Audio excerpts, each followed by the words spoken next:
O malú chvíľu aj teda pristúpime k tomu samotnému oceňovaniu. Predtým ešte poprosím na pódium Zuzanu Vink, šéfku Aliancie Fairplay, a Mira Kocúra, šéfa združenia Via Juris. Poďte sem ku mne. To sú dve organizácie, ktoré práve organizujú toto príjemné a krásne ocenenie Biela vrana. A ja teda poruším tie konvencie. Prvú otázku položím Mirovi za Via Juris.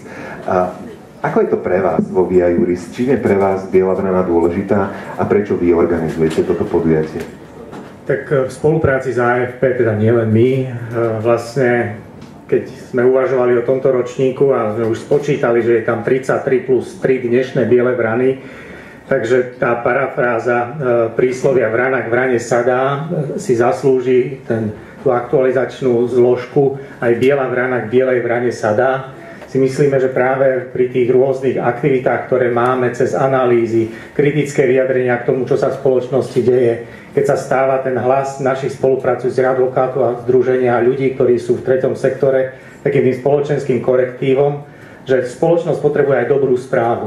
Dobrú správu o ľuďoch, ktorí nie sú organizovaní, ale plnia si svoje úlohy zodpovedne, napriek tomu, že sú vo verejnom sektore, ktorý máme v očiach tak skompromitovaný, že existuje tá všeobecná kríza líderstva, že oni sa tomuto trendu nepodávajú, robia niečo normálne a žiaľ v našich pomeroch je to nenormálne. A chceme ukázať, že je to možné bez nejakých veľkých sociologických alebo politologických štúdií. A chceme ukázať tieto príklady ako živých ľudí, ktorí tým prívlastkom Biele vrany vyčnievajú nejakým spôsobom zradu, ale sú týmto spôsobom príkladom, inšpiráciou a boli by sme radi, aby týchto vrán bolo čím viac, aby toto ocenenie časom stratilo zmysel.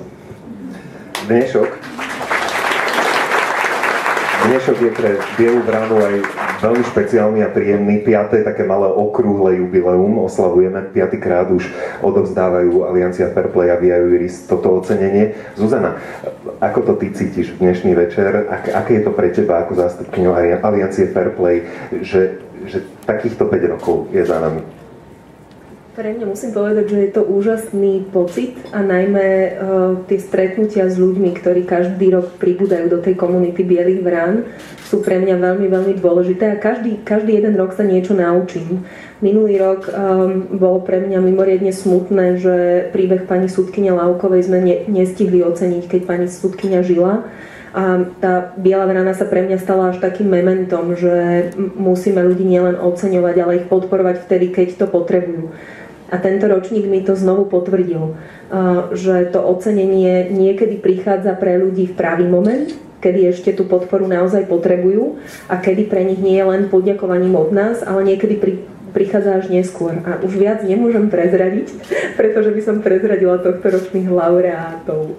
Napriek tomu mám ešte jednu otázku na teba. Tento ročník prináša aj zo pár noviniek. Môžeme už teraz niektoré z nich spomenúť? Áno, určite. Tá prvá novinka, asi najdôležitejšia, je, že tieto narodeniny Bielej vrany okrúhle sme využili na to, že sme zaviedli novú kategóriu. Volá sa to Biela vrana za dlhodobý prínos. My sme mali fantastický pocit z toho, že organizujeme toto ocenenie a že naozaj môžeme ľuďom zastávajúcim pravdu, spravodlivosť a veľmi dôležité princípy poďakovať a povedať, že sú normálni a že nech vydržia. Ale stále nám niečo chýbalo. Tie príbehy boli aktuálne a vždy sa viazali k nejakému konkrétnemu, veľkému, odvážnemu činu. Ale niektoré biele vrany medzi nami sú také nenápadnejšie a sú dlhodobými bielými vranami. Čiže celým svojim životom ukazujú, že idú proti prúdu, idú za svojou vecou, ale nevyčnievajú jedným nejakým konkrétnym činom. Takže sme si povedali, že tentokrát uvedieme takúto kategóriu a tá kategória si vyžadovala aj takú radu starších, ktorá by pri tom ocenení bola každý rok a pomáhala nám v našich vášnivých debatách, lebo my o tom asi málo hovoríme, ale tomu nominačnému procesu predchádza hľadanie tých vrán, výber tých vrán a niekedy aj veľmi vášnivé hádky o tom, že čo tá vrana je a aké nominácie posunúť ďalej po rote. A pri tomto potrebujeme radu takých starších, múdrych ľudí, takže prvýkrát sme založili aj radu Bielej vrany, ktorá odteraz bude s nami každý rok. A teda veľmi pekne ďakujeme, že sa členovia novopečenej rady na to podujali. Určite sa dozvieme meno aj laureáta práve, o ktorom rozhodla táto rada dnes večer. Zuzana, ďakujem aj tebe, Miro, pre túto chvíľu. môžeme sa posunúť k samotnému zverejneniu mien. Ja by som ešte rád povedal, že toto nie je súťaž. A nikdy sa nezverejňujú mená nominovaných. Tých je každý rok viacero a to je asi aj dobré. Rozprával som sa so Zuzanou, spomínala, že mohlo by nastať aj niečo také, že by nikto nebol v danom roku ocenený, ale našťastie, a to je asi dobrá správa, tento rok to tak nebude a máme dokonca niekoľko laureátov Bielej Brany. Rád by som ale spomenul porotu, ktorá vyberala tieto mená týchto laureátov. Je zložená z osobností verejného života, ktoré si vážime pre ich bezúhonnosť, odvahu a takú akúsi nejakú múdrosť. A v porote ročníka 2012 zasadal Ivan Cehelský, Biela Vrana roku 2011, ochranca prírody, ktorého aktivity nezastavili ani opakované útoky na neho a jeho majetok. V porote sedí aj Pavel Holender, podpredseda Českého ústavného súdu. V porote rozhodoval aj Tomáš Janovic, spisovateľ, textár, autor vynikajúcich aforizmov, ktorý tvrdí, že aj humorom sa dá osláviť odvaha, a to je pravda. Ivan Kamenec je historik špecializujúci sa na politické a kultúrne dejiny Slovenska v 20. storočí. V porote roka 2012 je aj Jozef Lupták, violončelista, zakladateľ festivalu komornej hudby Konvergencie a ešte dvaja porodcovia. Jedným z nich je Martin Milan Šimečka, ten už má skúsenosti s porotou Bielej Brany, sedel v nej aj v roku 2010 a 2011. Je to publicista, spisovateľ a tento rok v porote sedela aj Hedviga Žáková-Malinová. A tá si má teda svoje skúsenosti so spoločnosťou a s tým, aké je celkom príjemné dostať nejakú spätnú väzbu a dostať podporu od svojho okolia. Zatlieskajte porote. No a práve títo ľudia rozhodovali a poďme teda spoznať Biele Vrany 2012. Na pódium vítam a pozývam predošlú laureátku Bielu Vranu z roku 2010, pani Zuzanu Melicherčíkovú. Zuzana, dobrý večer, opatrne. Nech sa páči váš mikrofón. Najskôr, aby sme to tak príjemne prepojili, tie ročníky, radi vás vidíme opäť. A vy ste taký milý príklad, že ste taká vrana, ktorá tak prilieta pravidelne a je toho súčasťou. Ja len pripomeniem, že vy ste boli tá, ktorá, ten váš nejaký príbeh, za ktorý ste boli ocenená a vďaka ktorému si vás všimla aj Biela Vrana, vy ste upozornili na také nejaké, no poviem to tak, že nie úplne férové príjmanie na právnickú fakultu Univerzity Komenského. V akom štádiu je tento prípad teraz? Je už uzavretý? Už ste sa posunuli ďalej? Ono to už nadobúda taký celkom humorný rozmer, lebo vždy, keď nastáva taká tá agónia, akože už sa rúčime s tou kauzičkou a tak, vždy príde niečo nové. Minule to bol Úrad boja proti korupcii, kde som bola vypočúvaná, výsledky zatiaľ neviem, ale teraz sa objavila jedna nová... Ako tam bolo, dobre? Dobre, trvalo to ale neskutočne dlho. Musela som zavolať do roboty, že to nebudú 2 hodinky, ale že si beriem dovolenku. Ale to bolo v poriadku. Takže teraz je jedna úžasná novinka. Predstavte si, že vždy sa to akože obhajovalo tým, že je to diskriminačné, boli tie kritériá a dekan vlastne odstraňoval diskrimináciu.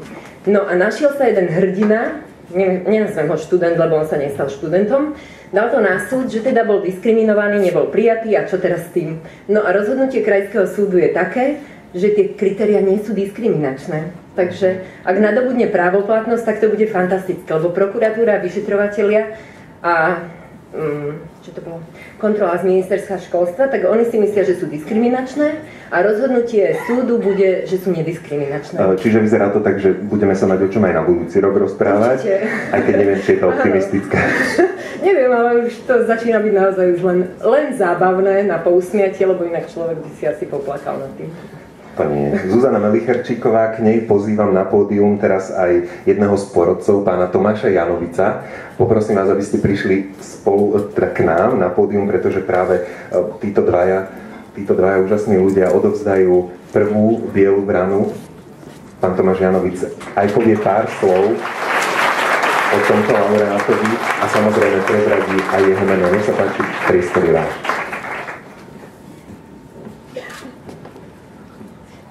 Dobrý večer. Mám takú smutnú anekdotu. Je odvaha slušných a odvaha neslušných. Na ktorú odvahu treba viac odvahy. Som veľmi rád, že sú Biele Vrany, aby slušní ľudia nemali pocit, že sú ponechaní sami na seba. prezraďte aj meno toho laureáta. Biela vrana je pani Rudavská. Pani Rudavská, Simona Rudavská je Bielou vranou 2012. Ja by som len doplnil, inak môžeme si prehodiť mikrofóny, ja mám ten pre tých vyšší.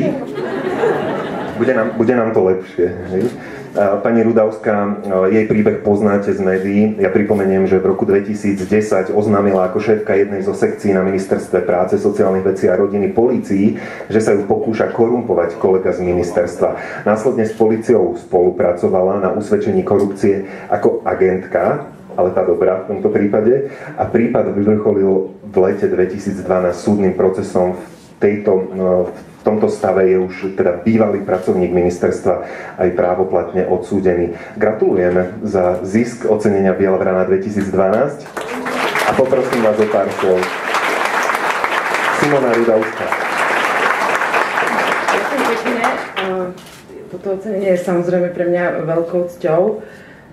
Aj kvôli tomu, že medzi akou skupinou príbehov sa ocitol ten môj príbeh a teda medzi akými ľuďmi. Ako som premýšľala, že čo povedať, tak malo byť jedno z mojich želaní, aby Biela vrana postupne zanikla, ako toto bolo povedané. Ale rozmyslela som si to a práve naopak ja si myslím, že takéto ocenenie je vždy potrebné a želám Bielej vrane, aby neboli medzi nominovanými a teda ocenenými aj ľudia, ktorí niečo urobia, čo by mali urobiť viac menej ako svoju povinnosť. To znamená, že hovorím iba konkrétne o svojom prípade, takže aby tí laureáti boli, tie činy, tým, že by takéto skutky pribudali, už boli naozaj tie potom do budúcna. Možno niekto sa nad príbehom mojim pousmeje, možno niekoho aj pohrdaním. A tak ja verím tomu, že bude hlavne bude inšpirovať niekoho, motivovať. To je najdôležitejšie, čo ja vnímam. Túto cenu by som chcela venovať mojej mame, kvôli tomu, že cítim jej podporu celý život a nemusím vďaka tej podpore robiť sama so sebou kompromisy. Ďakujem pekne. Simona Rudavská, Biela vrana 2012.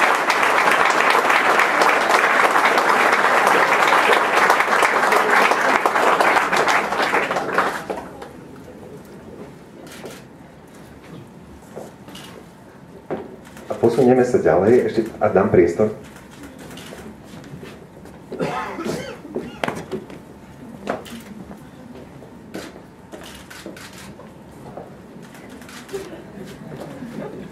Ďakujem pekne. Ďakujem.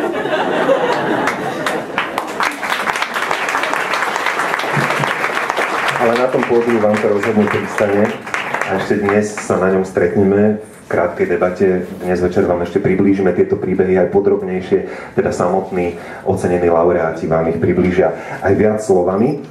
Ak ste si všimli teda to ocenenie, ja by som chcel aj v tejto chvíli poďakovať Ferovi Guldanovi, ktorý teda stojí za týmito oceneniami Bielej vrany a sú teda vyrábané na mieru každému laureátovi. No a posunieme sa ďalej.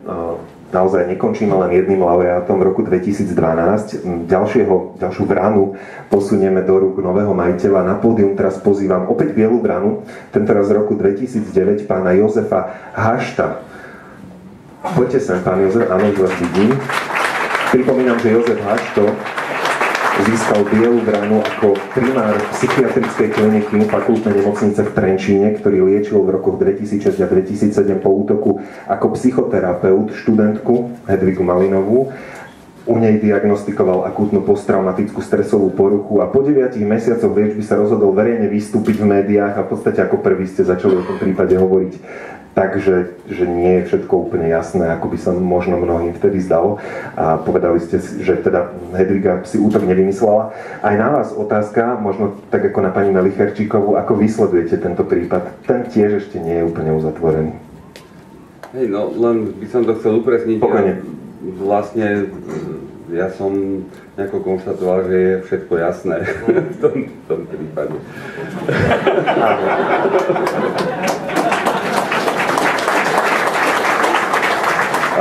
smutné je, že generálna prokuratúra naďalej pokračuje v šikanovaní Hedvigy. Prichádza na pódium Ivan Kamenec, člen poroty Bielej vrany.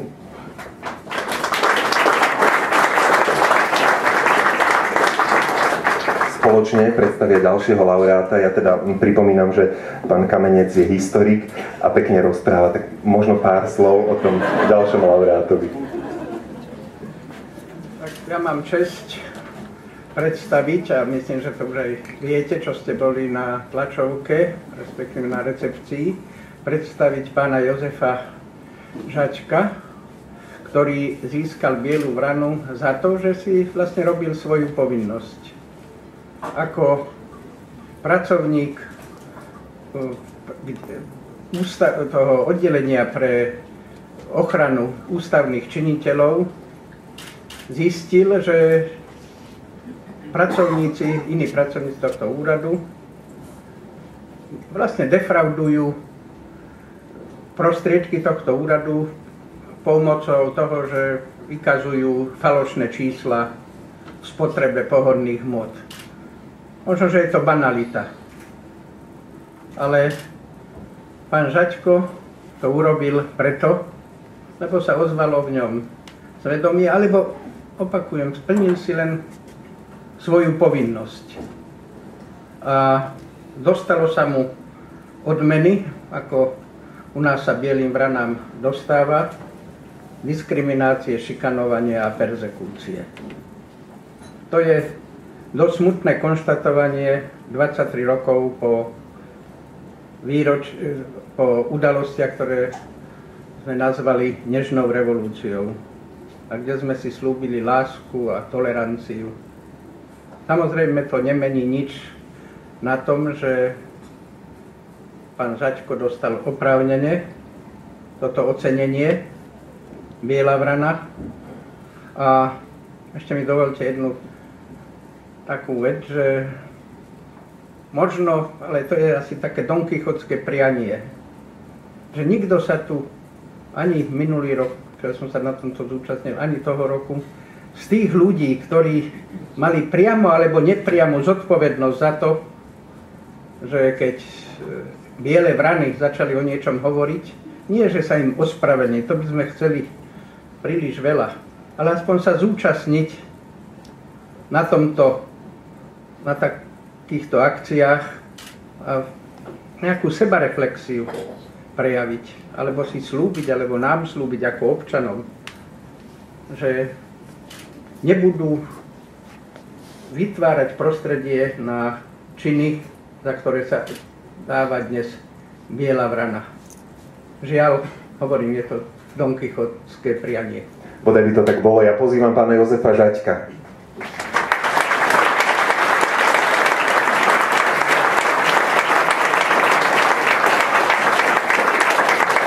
Ďalší laureát ceny Biela vrana 2012.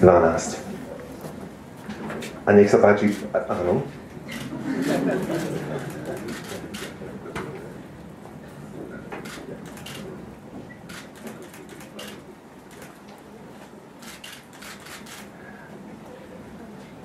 Dobrý večer. Ja vás nechám voľne. Všetko, čo som myslel, že poviem, všetko som zabudol. Nevidím dobre dozadu, sú tu svetla, ale dúfam, že je to tam ozaj plné. Každý, kto sme tu, chcel by som vyzvať, že každý tento čin, či to spravilo 34 mojich predchodcov, alebo ja, znamená šikanovanie, perzekúciu, nepríjemnosť, marginalizáciu, vyčlenenie. Nie je to nič príjemné.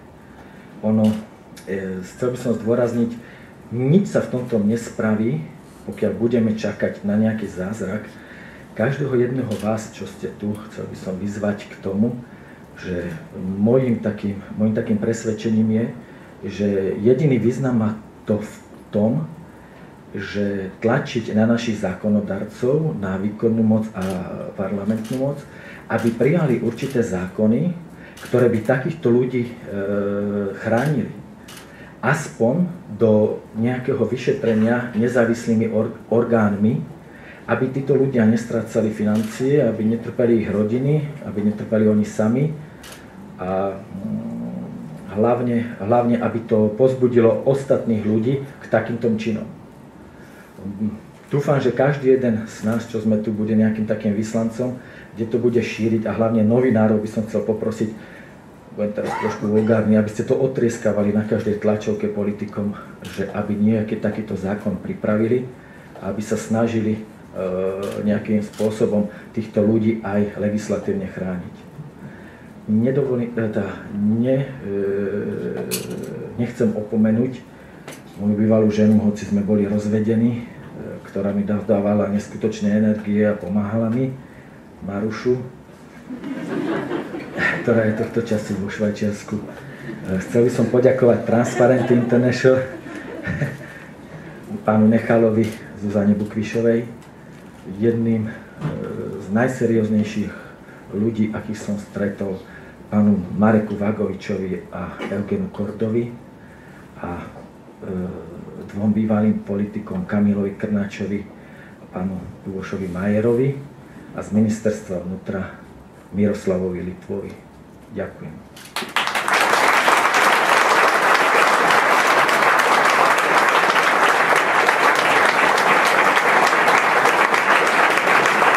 Jozef Žačko, ďakujem veľmi pekne.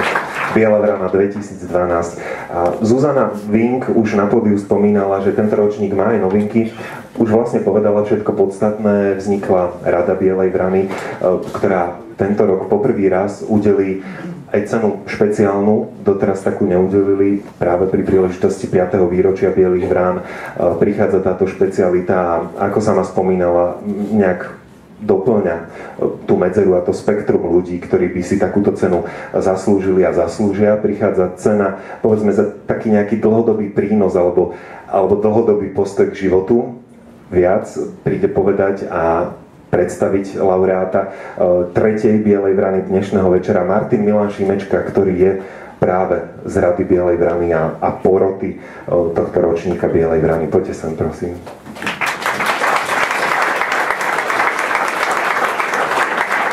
Dobrý večer. No, nie je to ľahká úloha a na začiatok asi najprv poviem, že ako hovorila Zuzana, toto ocenenie naozaj nie je za konkrétny čin a je za celoživotné dielo, aby som to povedal tak, aj hoci to vyzerá ako keby trochu protirečenie, ale život niekedy môže byť dielom. A život Marcela Strýka, ktorý toto ocenenie dostane in memoriam, bol takým dielom. Myslím, že Marcel Strýka je pre mňa, ja som ho poznal až po roku 89, ja budem trochu osobný, aby ste pochopili aj to, prečo vlastne Marcel Strýko dostal túto cenu. Bol v Košiciach, stal sa vlastne ako keby disidentom, tak povediac, proti svojej vôli, proste ten režim ho za takého považoval. Venoval sa v tejto košickom prostredí v malém kruhu priateľov vlastne filozofii a životu, slobodnému životu, za čo bol 282 krát na výsluchu. Myslím, že je rekorder v tomto počte v slovenskej histórii. Len aby zase uvediem svoj príklad, ja som teda bol tiež disident, ale ja som bol snáď na 20 výsluchoch. 282 je proste príšerne veľa. A každý výsluch je stres, to vám môžem povedať. A on to všetko jednoducho vydržal s neuveriteľnou vôľou po slobode. Ale represia samozrejme nie je to podstatné, prečo to ocenenie dostal. Je to vlastne spôsob, akým Marcel Strýko žil. Pretože on natoľko veril v moc slobody a že jednoducho proste prekonal toto všetko, kde by sa podľa môjho názoru proste naprosto väčšina iných ľudí položila. Okrem toho, Marcel Strýko je jeden z tých vzácnych ľudí, ktorí, a zase to poviem proste na svojom príklade, aby ste rozumeli, prečo si ho tak vážim. Ja som sa stal disidentom proste preto, lebo môj otec bol disidentom, tak ja som mal 14 rokov a vtedy proste už sa to so mnou viezlo. Ja som sa nerozhodoval o svojom osude. Marcel Strýko sa o svojom osude rozhodol sám. On nemal dôvod byť taký byť disidentom. On jednoducho sa ním stal proste preto, lebo túžil proste žiť slobodný život. Na to treba samozrejme obrovskú odvahu, on vedel, že na to treba, že bude mať s tým veľký problém, možno netušil akých rozmerov, napriek tomu proste ho to neodradilo. Ako autor, ako filozof, ako vlastne člen istej takej skupiny malých košickej, vlastne veľmi často skôr chodíval do Prahy, než do Bratislavy. Preto my sme sa spoznali až po roku 89, pretože on obchádzal Bratislavu, pre neho bola Praha, paradoxne bola bližšia. Tam nachádzal svojich priateľov, ako napríklad Egona Bondyho a celý tento pražský underground, kde sa zúčastňoval filozofických prednášok, ktoré potom sám organizoval v Košiciach. A Marcel Strýko je biela vrana, ktorá, ja si dovolím, skoro by som povedal, že Marcel Strýko nie je len biela vrana, ale čierna labuť. Viete, čo je čierna labuť? To sa hovorí o udalosti, ktorá je veľmi nepravdepodobná a predsa len sa stane. Vzniklo to z toho, že v 16. storočí Angličania používali čiernu labuť ako pre niečo, čo neexistuje.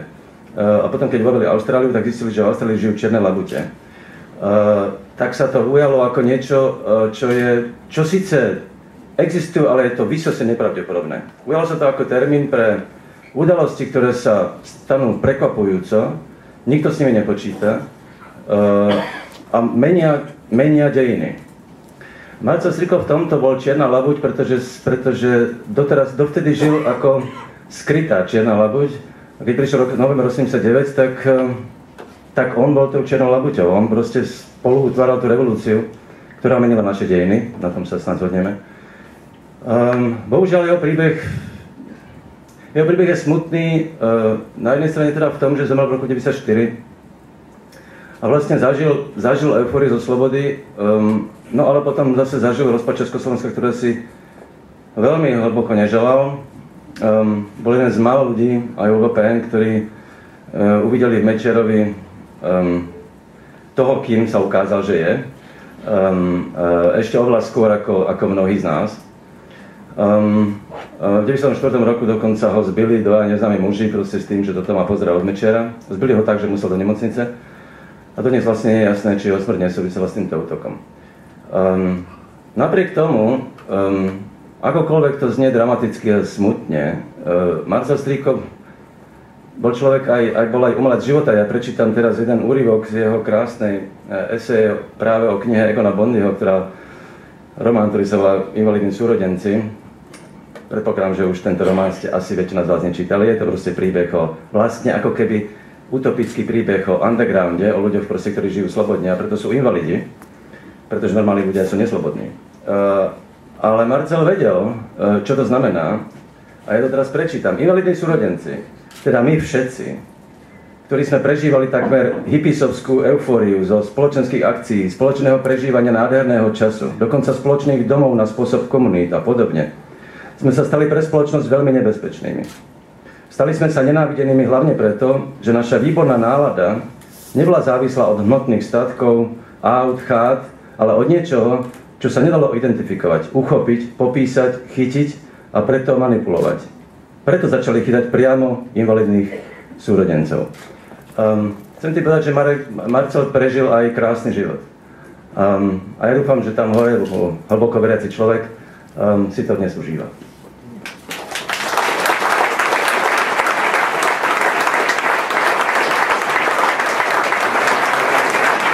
Ďakujem za tieto slova. Ja pozvem teraz, áno, táto biela vrana prichádza in memoriam, prichádza prevziať túto cenu za svojho otca. Jeho syn na pódiu, vítam Marcela Strýka. Martina Strýka, áno. Syna Marcela Strýka. Poďte prosím k nám. Ja by som rád spomenul jednu informáciu, ktorá odznela už na takej malej tlačovej konferencii predtým, že počas tých 282 výsluchov sa dokonca aj vyhrážali, že práve tohto syna odoberú svojmu otcovi. Takže sme radi, že si tu s nami a že preberieš za svojho otca túto cenu. Martin, závidím vám vášho otca a myslím, že by ste mali byť na neho naozaj veľmi hrdí. Predpokladám, že ste.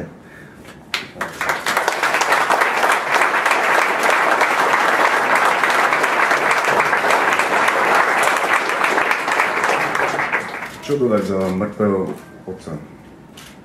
A skôr by som chcel vyjadriť iba poďakovanie a to poďakovanie si myslím hovorí za všetko. Som rád, že môj otec dostal túto cenu práve od takejto organizácie. Že nie je to žiadne štátne vyznamenanie a tak ďalej. Som rád a ďakujem.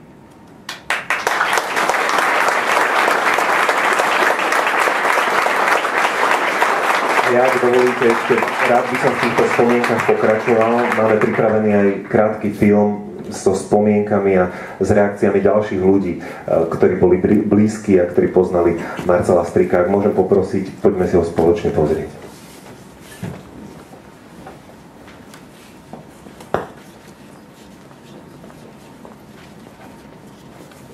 Marcel s tou pravdohovornosťou svojou bol úplne jednoznačný, nikdy sa nevyhováral, nikdy teda vôbec, že neklamal, ale ani sa nevyhováral. Povedal to, čo cítil, čo si myslel, ale povedal to hocikomu. Tá jeho sloboda, tá odvaha a tak ďalej určite bola podmienená aj tým, že bol oddaný veriaci človek. Ta spolupráce byla potom především v rámci okna, kdy jsme s Čunasem distribuovali, především teda Čunas undergroundový časopis Okno a to mělo opravdu pokrytí od až po Košice.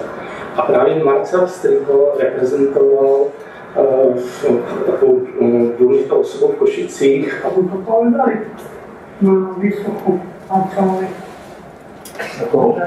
On proste buď prestane s tou Prahou, prestane s tými protištátnymi čeliakými akciami a výstavy podomové a prednášky filozofické, alebo budú musieť novo dobré dieťa. V čase novembrových udalostí sám inicioval rozhodne v Košiciach, ale by som povedal, že jeho osobnosť bola tak výrazná, že aj na celom Slovensku tieto zmeny. Marcel Striko je muž novembra 89 a muž prvej minúty. Vtedy sa skutočne nechodilo do politiky ako do zamestnania. Tlačenica začala až pri Borových Hradech. Marcel bol neuveriteľný človek. Básnik, maliar, filozof. Odmakal si to manuálne za komunizmu, neustále pod dohľadom a terore štátnej bezpečnosti. Celý čas čestný, poctivý človek, politika nezmenila ani o 5. Marcel se stal trhem okolo mnohých předních tehdejších politiků, jako například Mečiara. Myslím si, že oni v něm vycítili něco nebezpečného, co bylo nebezpečné i pro komunistický režim. On bol práve z toho hotový práve kvôli tomu, že vlastne už je po revolúcii. Už máme slobodu, máme demokraciu a stále tie šialenstva eštebácké, však to je, že asi sa toho nezbaví v živote.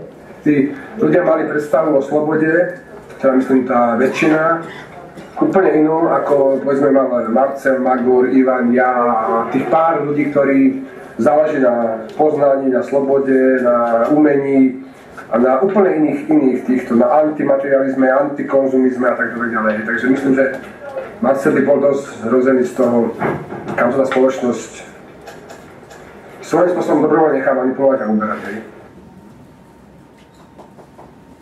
Tak hlavne to, aby žili podľa pravdy evanjelia a nebali sa ničo.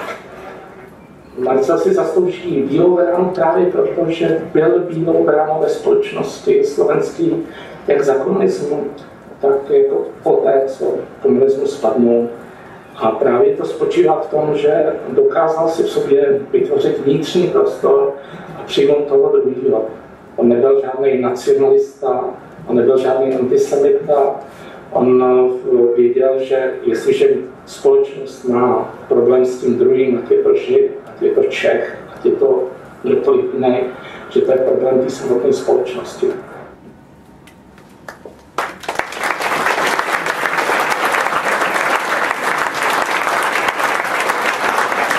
Marcel Striko, Jozef Žaďko a Simona Rudavská, zatleskajme im ešte raz. To sú Biele vrany 2012.